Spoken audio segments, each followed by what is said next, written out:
Wow wow wow wow, क्या match कर गया है इंडिया और जिम्बाब्वे का मैच हुआ। अभिषेक शर्मा ने सेंचुरी मार दी है, कोई 15 बॉल के ऊपर उसने जो है दूसरी 50 मारी। पहली 15 जो है, पहले तो मुझे बताओ इंडिया ने देख रहे हो कि नहीं देख रहे भाई। जब जिम्बाब्वे से कल का मैच हार गए थे तो पूरे इंडिया कह रहा था कि भाई हमें तो पता ही नहीं है कौन सा मैच हुआ है, हमें क्या पता कि कौन सा मैच है। आज चूंकि उसने सेंचुरी मार दी, आज सब जो है वो भंगड़े डाल रहे होंगे। वो क्या हुसैन तेरा तौबा तौबा तौबा, कोई नया ना तौबा तौबा गाने निकाले भी होते हैं। खैर, इसके साथ साथ वर्ल्ड चैंपियंस के जो मैचेस थे उसके अंदर भी साउथ अफ्रीका और वेस्ट इंडीज का बड़े कांटेदार मुकाबला हो गया, उसके बारे में भी थोड़ी सी बात कर लेंगे। तो खैर देखते हैं क्या क्या चीजें आज की इस एपिसोड के अंदर हम कवर कर सकते हैं। सबसे पहले बात करना चाहूंगा इंडिया और जिम्बाब्वे की दूसरी T20 का जो मैच हुआ है उसके बारे में। वो था ना, वो जो मूवी थी जिसके बारे में मैं पिछली बार भी बात कर रहा था कुछ एपिसोड के अंदर, ओम शांति ओम, शाहरुख खान वाली जो मूवी थी जिसके अंदर वो पहले जन्म के अंदर एक बहुत ही लूसी और लूजर बन के पैदा होता है, दूर दूर से हीरोइनों को ताड़ रहा होता है, बिल बोर्ड पे उनकी तस्वीरें देख के अजीब अजीब किस्म की हरकतें कर रहा होता है। और दूसरे जन्म में जब वो पैदा होता है तो नेपो किड बन के जबरदस्त अपनी जिंदगी गुजार रहा होता है, मखमली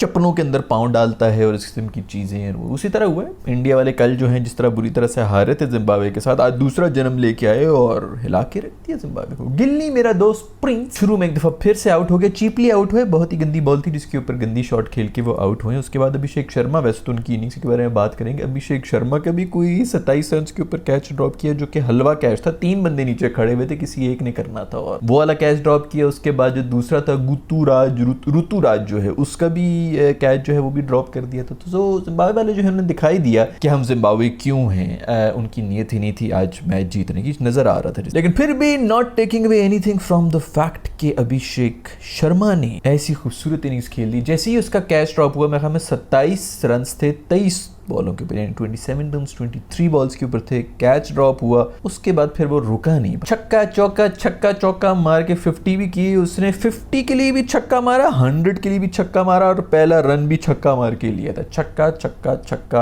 अगली मैं हमें कोई 13 बॉलों के ऊपर 50 के बाद इसने 100 भी अपनी कर ली थी, बिल्कुल ही लीथल हो गया। तो उसने कहा यार तुम लोगों ने मतलब मुझे आउट करने की कोशिश की ना, मत। पकड़ा हुआ था गले से, जिम्बाब्वे वालों को ऊपर किया था। क्या समझ रहे थे तुम लोग अपने आप को? उनकी टांगे जो है ऊपर हो रही, जिम्बाब्वे वाले की चीखें मारे उधर हिला रहे, हमने किया क्या है? हमें हमारा कसूर तो बताओ, हमने किया क्या? और इंडिया वालों ने चंडे फेरी हैं, एक हाथ की दूसरी उल्टे हाथ की, मार मार के जिम्बाब्वे मासूम जो वो देख रहा है यार इनको क्या हो गया, तमीज होती है किसी बंदे में? हम एक इंटरनेशनल टीम है। खैर, अभिषेक शर्मा ने चूंकि सेंचुरी मार दी है तो सिर्फ सेंचुरी के बारे में बात होगी। सिर्फ बाबर अगर जिम्बाब्वे पे मार ले तो वो उसकी बेइज्जती ही होती है, जिम्बाब्वे पे अभिषेक शर्मा मार ले तो वो दुनिया के बेस्ट। खैर, शर्मा के बेटे दोनों जो है, गया था रोहित शर्मा, दूसरा शर्मा का बेटा मिल गया। और इसके जो छक्के हैं ना, वैसे रोहित शर्मा की भी छक्के ही मशहूर थे भाई, जब वो छक्के मारता था ना, और इसके भी बड़े छक्के इसने सनराइजर्स में ये ओपन करते थे, हेड के साथ आते थे और उसमें जो उसने पेला है ना, पूरी टीम को मैंने बड़ी गौर से देखा था इसका आईपीएल, टैलेंट तो बड़ा है इस बंदे, बेहतरीन इनिंग्स खेली है 46 बॉल्स के ऊपर 100 करके। और मजे की बात यह है कि रोहित शर्मा ने भी अपनी पहली सेंचुरी जो है वो मारी थी जिम्बाब्वे के ऊपर ही, और अभिषेक शर्मा ने भी पहली सेंचुरी मार दी है जिम्बाब्वे के ऊपर। इंडिया की तरफ से फास्टेस्ट 100 की लिस्ट में भी ये आ चुके हैं, हमें तीसरे नंबर के ऊपर है, 46 बॉल्स के ऊपर 100 करने वाले। जवाबी कार्रवाई में इन्होंने 231 रन बना दिए थे। रिंकू ने भी आके बहुत मारा, ऋतुराज ने भी बहुत मारा, ऋतुराज का भी एक ड्रॉप हो गया था मेरे ख्याल में कैच, वो खैर फिर भी कोई हाफ नहीं था, बेसिकली गंदी फील्डिंग थी, वो भागे ही लेट है फील्डर साहब जो है, तो उन्होंने एंड में जो है उसको एक हाफ चांस बना दिया था। अदरवाइज अगर टाइम पर भागे होते और टाइम पर उन्होंने जज कर लिया होता तो वो भी कैच था, तो वो भी ड्रॉप किया उसने, फिर मारना शुरू कर दिया। लेकिन रिंकू मेरा दोस्त जो है काम इनकलेक्टेड, एंड में आए आके मार के सॉलिड छक्के वक्के मार के 235 रन बना दिए थे। जवाब में जिम्बाब्वे वाले बेचारे जो उन्होंने शुरू किया, उनका बंदे का मैं नाम भूल रहा हूँ, अच्छा स्टार्ट लिया था, छक्के मारे थे, ग्राउंड से बाहर फेंक रहा था बॉल, लेकिन बस वही छोटी सी फुलझड़ी होती है जो कि करते भी क्या यार, यही फुलझड़ी निकाल सकते थे। 240 रन बनाना कोई छोटी मोटी चीज तो नहीं होती। वैसे आपस की बात है, कल की भी जो बैटिंग थी जिम्बाब्वे की नहायत ही गंदी थी। क्लब लेवल की जो बैटर्स होते हैं ना उनकी बेहतर होती, इतनी गंदी बैटिंग, इतनी गंदी अजीब थर्ड क्लास शॉट्स। आज फिर बिश्नोई जो उनसे रीड ही नहीं हो रहा था, बॉल टच करना अजाब हुई भी थी, यार इसको टच किस तरह कर। खैर भाई, ये मैच तो अब सारे इंडिया ने देख लिया होगा ना भाई, ये मैच देख लिया होगा, पुराने वाले में तो इनकारी हो गए थे। कौन सा मैच, किसका मैच, हमें तो पता ही कुछ नहीं। अब मेरा ख्याल में अब इनको जो कॉन्फिडेंस आ गया, इक्का दुक्का अगर कोई जिम्बाब्वे अभी भी ले जाए तो ले जाए, बट मैंने जिस तरह कल भी आपको बताया था कि अब इंडिया नहीं हारता, जो करना था उन्होंने कर लिया जिम्बाब्वे वालों ने। असल जो जिम्बाब्वे की वीकनेस है ना, बॉलिंग नहीं है, वो बेसिकली बैटिंग है, बैटिंग बहुत ही ज्यादा वीक। सो किसी दिन अगर उनके टॉप के 2-3 जो हैं वो चल गए और सिकंदर रजा जो है अगर वो चल गए तो फिर शायद फिर भी कोई चांस होगा, लेकिन उनको बॉलिंग में ही पकड़ना पड़ेगा। अगर बॉलिंग में नहीं कर सकेंगे इंडियंस को आउट 120-30 तक में, तो आप बिल्कुल सोच भी नहीं सकते कि ये कोई मैच जीतेंगी। खैर सीरीज हो चुकी है अब 1-1 से बराबर, और इनका जो बॉलर है जिम्बाब्वे का मुजरम्बानी लंबू सा जो है वो बांस की तरह यूं यूं हिलता है, बड़ी अच्छी वजह से बॉलिंग। पाकिस्तान को भी पकड़ा होता, पाकिस्तान को तो खैर किसने नहीं पकड़ा हुआ, लेकिन फिर भी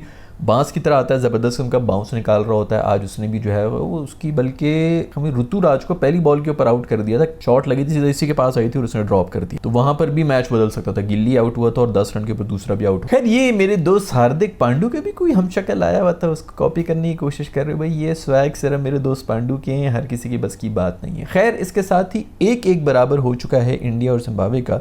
इतना भी क्यों बीच में इन्होंने गैप दिया, अभी कल ही मैच हुआ था इनका और आज फिर मैच हो गया यार। कल ही दूसरी शुरू करा देते, दूसरी बारी भी दे देते, क्योंकि वैसे भी जो है ज्यादा बैटर्स वगैरह तो आए नहीं थे, पता नहीं क्यों इस तरह किया हुआ। कम से कम एक दिन का गैप तो होना चाहिए था। खैर शायद वीकेंड के ऊपर ही करने थे दोनों मैचेस, तो अच्छी बात है। वीकेंड पे लोगों ने जो है काफी इंजॉय किया, वहां पर इनकी आवाम आई हुई थी, मैं कल से ज्यादा ही आवाम आई हुई थी, क्योंकि बहुत ज्यादा खुश होंगे कि जिम्बाब्वे ने हरा देना है फिर से, बट बेचारों का दिल तो टूटा। अब बात कर लेंगे विंडीज और साउथ अफ्रीकन चैंपियंस जो है उसका भी मैच हुआ है, और उसके अंदर आखिरी ओवर तक बात आ चुकी थी। बीच में बारिश वारिश हो गई थी, वो गए थे मैं 170 रन बनाने थे वेस्ट इंडीज ने, और गेल पड़ गया भाई, कुछ 71 रन की उन्होंने इनिंग्स खेल ली, एंड में आउट हो गए बड़े गंदे किस्म के, लेकिन फिर भी 70 रन बना लिए थे। बीच में गेम फंस गई थी, रुक गई थी, एंड में आके 6 बॉलों के ऊपर 6 रन ही चाहिए था, स्टेन को ओवर दे दिया, तो मैंने कहा ये तो फंस भी सकता है, और पहली बॉल के ऊपर छक्का मार के गेम खत्म, फिनिटो। अभी पाकिस्तान और इंग्लैंड चैंपियंस का भी मैच है जो कि अभी होने वाला है, तो इसके अंदर भी क्या होगा हम अगली वीडियो के अंदर ही बात करेंगे, उसके बारे में भी। मजेदार हो रहा है, मुझे तो बड़ा अच्छा लग रहा है जो चैंपियंस वाला है, पता नहीं आप लोग देखने की नहीं देख रहे। पाकिस्तान इंडिया वाला जो मैच था उसकी भी मैंने पिछली वीडियो बनाई थी, तो कुछ घंटे पहले ही मैंने वो भी अपलोड की थी, तो आप लोग वो भी देख सकते। इसके अलावा और भी बड़ा कुछ चल रहा है पाकिस्तानी क्रिकेट के अंदर यार, बड़ा कुछ हो रहा है। मेरे ख्याल में हमारे सारे जो क्रिकेटर्स हैं वो अपनी हल्की फुल्की टुट्टी भजी जो ट्रेनिंग हो रही होती है फिजिकल फिटनेस की, उसकी वीडियोस बना बना के अपलोड कर रहे हैं। मतलब मशवरे देने वाले भी ऐसे कोई चुस लोग इनको मिले हैं। पीआर एजेंसीज काम कर रही हैं, ब्रिटिश श्योर कि वो मेरी वीडियोस भी देखती हैं और मुझे भी बड़ी अच्छी तरह से जानते हैं। आप लोगों को एक मशवरा दूंगा,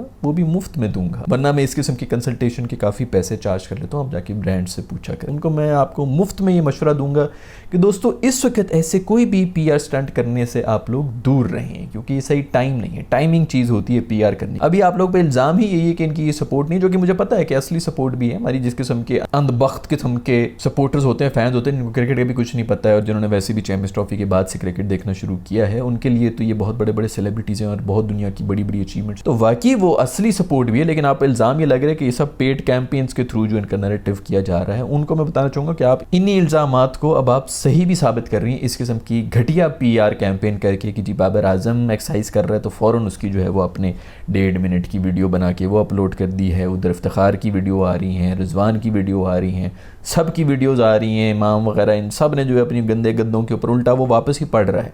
और ये बहुत ही गलत टाइम है भाई, ये बहुत ही गलत टाइम है भाई ये सब कुछ करने का। इस वक्त बिल्कुल अंडरग्राउंड होके चुप होके पीछे होने का टाइम था, क्योंकि आप लोग वर्ल्ड कप में मुंह काला करा के आए हैं। अच्छी बात है, ये कोई बात ये नहीं होती कि इज्जत बिस्ती और जी सब कुछ के ऊपर पानी फेर दिए और बस उसी चीज को लेके बैठ गए ऑल दैट, बट कुछ टाइमिंग नाम की भी एक चीज होती है। ये जो पीआर को समझते हैं ना, मार्केटिंग के जो लोग हैं, वो ये बात मेरी समझ सकते होंगे। और मसला यही है कि जो उनकी एजेंसीज हैं जो कि पीआर में कम्युनिकेशन के अंदर अपने आप को एक्सपर्ट समझ रही हैं, आप लोगों से मुझे ये उम्मीद नहीं थी कि इतनी घटिया किस्म की पीआर कैंपेन्स चल रही हूँ। इस वक्त तो बिल्कुल अंडरग्राउंड होने का टाइम है और इस किस्म की हल्की फुल्की टुट्टी भजी एक्सरसाइज जिनसे पता चल रहा है कि ये दूसरे दिन की एक्सरसाइज हो रही है, एक्सपर्टीज भी नहीं है, ये अगले साल कहीं जाके ना इसके अंदर पता चलेगा कि हाँ ठीक है बाकी ये एक्सरसाइजेज हो रही हैं। और उसके साथ जो चर्बियाँ ऊपर नीचे छलक रही हैं उससे भी पता चल रहा है कि पिछले 2 साल से ये कुछ भी नहीं हुआ था। अभी जिम में पहले दिन जाके, जिस तरह वो लड़कियां होती हैं ना जिम में पहले दिन ही जाके जो है वो जाके सेल्फियों लेने के ऊपर उनका जोर होता है। बहुत से लौंडे भी होते हैं जो 3 दिन के बाद ही अपनी सेल्फियां जिम के अंदर से अपलोड कर रहे होते हैं। ये साफ पता चल रहा है कि वो है। तो ये एक पीआर डिजास्टर है मेरे दोस्तों, आपको मुफ्त में मैंने कंसल्ट कर दिया। आज के एपिसोड में इतना सब कुछ ही। मिलूंगा मैं आप लोगों से नेक्स्ट वीडियो के अंदर जब ये पाकिस्तान का मैच भी हो जाएगा और भी कोई खबरें होंगी तो उसके बारे में ख्याल रखिएगा। वीडियो पसंद आई तो लाइक के बटन को छूने, नहीं पसंद आई तो डिसलाइक के बटन को छूने। See you in the next video.